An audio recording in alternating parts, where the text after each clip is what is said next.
айылына жаштарга фаб курулду. Мына ушул фабты ачыш үчүн биздин мына мэрия тараптан биздин Вера Кадышевна Рыскулова келди. Бизге кайрылышып, шаап кеңешке, Ошал мэриясына кайрылышып, бул негизинен эми биздин негизги милдетибиз бул биринчи приоритеттүү багыттардын бири социалдык тармакта бул медицина, саламаттык сактоо тармагы болуп эсептелинет. Ошондуктан ушул шыпа алып келе турган негизире бул ооруларды карай турган эмес, ооруларды алдын алуу мекемеси болсун.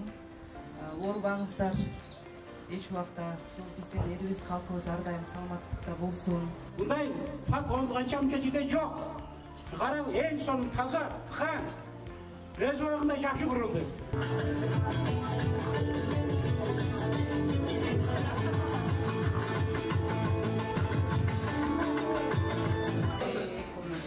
Комната бирде оор эмес, канцелер. Бул жерде аппарат жана эми канцелер. Ооба, бокстардын маскасы бар.